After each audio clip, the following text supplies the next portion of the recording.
ராஜேஸ்வரி, டெல்லி முதலமைச்சர் அரவிந்த் கெஜ்ரிவாலுக்கு நேற்று மாலை ஜாமீன் வழங்கி ரோஸ் அவென்யூ நீதிமன்றம் உத்தரவிட்டது. அந்த உத்தரவை எதிர்த்து அமலாக்கத்துறை தரப்பில் டெல்லி உயர்நீதிமன்றத்தில் புதிய மனு தாக்கல் செய்யப்பட்டது. இந்த மனுவை விசாரித்த டெல்லி உயர்நீதிமன்றம் அரவிந்த் கெஜ்ரிவாலுக்கு அளிக்கப்பட்ட ஜாமீன் உத்தரவை நிறுத்தி வைத்து உத்தரவு பிறப்பித்திருக்கிறது. இதனால் டெல்லி மாநில முதலமைச்சர் இரண்டாவது முறையாக ஜாமீன் பெற்று விடுதலையாவதில் புதிய சிக்கல் ஏற்பட்டிருக்கிறது.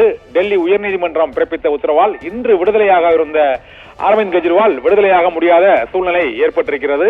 2021ஆம் ஆண்டு டெல்லி மாநில அரசு புதிய மதுபான கொள்கையை அமல்படுத்தியது.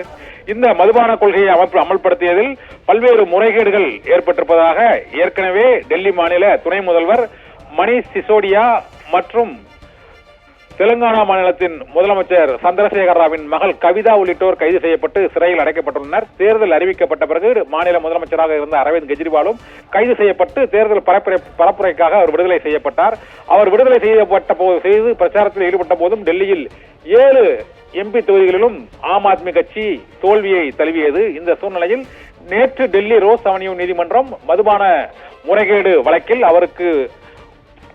அவர் மீதான குற்றச்சாட்டுகளுக்கு உரிய முகாந்திரங்கள் இல்லாததால் அவருக்கு ஜாமீன் வழங்குவதாக உத்தரவிட்டது. இதனை எதிர்த்து அமலாக்கத்துறை டெல்லி உயர்நீதிமன்றத்தில் தாக்கல் செய்த மனுவில் இன்று காலையிலிருந்து நடைபெற்ற விசாரணையில் பல்வேறு திருப்பங்களுக்கு இடையே தற்போது அவரை ஜாமீனில் விடுவிப்பதை நிறுத்தி வைக்குமாறு ஸ்டே உத்தரவு பிறப்பித்து டெல்லி உயர்நீதிமன்றம் உத்தரவு பிறப்பித்திருக்கிறது. ராஜேஸ்வரி, விவரங்களுக்கு நன்றி கண்ணன்.